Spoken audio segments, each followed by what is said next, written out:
Welcome back. Season 2 of the high-stakes thriller The Hunting Party airs right here on 11 Alive. And recently, I had the pleasure of chatting with star Melissa Roxburgh. Check it out.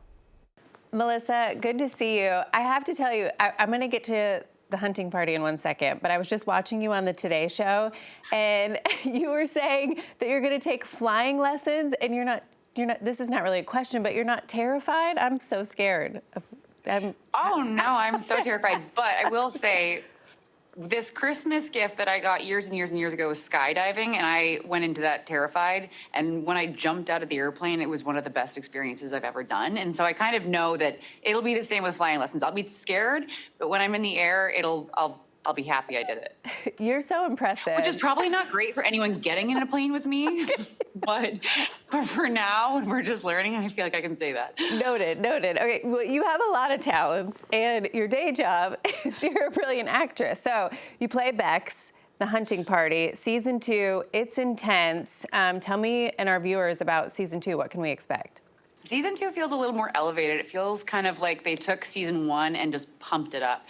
The characters, or like the killers that we have coming in, are way weirder. We've leaned into like, yeah, I guess the weirdness of the stories that we're telling. And so they're not typical killers. They're killers that you're like, just a step off the beaten path.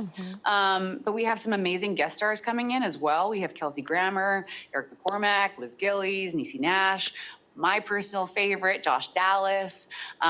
So yeah, I think we have people that you've seen in many other shows, and now they're the bad guy. Okay, Josh Dallas, I'll keep my eyes peeled for that one. I was gonna ask you, and you alluded to it, but do you ever get creeped out? Because I mean, the first season made me a little enough. So if we're gonna take it a little weirder, do you ever get creeped out when you're playing Bex? No, because the lady, the makeup artist on the show, she was on Manifest, and we've known each other for years. And so she walks me through all the gory things that they're gonna do. And so when I see it, it's usually okay. There's been a couple times where it's been a bit gross.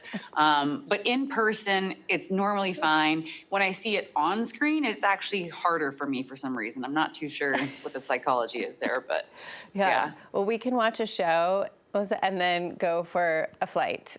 We'll be totally terrified all day long. Okay. That sounds great. Okay. I'll try not to crash. All right. Do you have a favorite scene or episode so far, either from last season or something coming up? Last season, I mean, I really liked the Dr. Malik scenes. I thought he was really cool and fun to work with, but this season, I mean, episode 1 is really fun, and there's bunnies in it, and I got to play with some bunnies. So, yeah, episode 1. I like that. Any day with a bunny is a good day. You shot the first season in your hometown, Vancouver. Second season in New York City. How has that transition been? How are you liking New York? Yeah, it's a whole new character. I mean, we shot Manifest here, and so I'm pretty familiar with New York, but it just brings a different character to the story. I mean, you have the backdrop of Vancouver, which is mountains and like suburbs, but New York is a massive city, and it's sprawling, and we got Chinatown and all these different nooks and crannies that we get to play with now. And so I think it'll be exciting for audience members to kind of dive into that world now. The show is centered around catching killers, like you said, but it deals with a lot of other issues. It's, very dramatic, but it also addresses childhood trauma. This is a heavy question, but what do you hope resonates with the audiences the most? I mean, if we're gonna go a little deeper there, I feel like what it's taught me is that anyone is a couple choices away from a completely different life. Obviously, there are killers on the show that are born terrible. And then others, we kind of discover along the way that it was a bad upbringing or a really bad situation that took them a different way in life. And it kind of just made me realize that we're all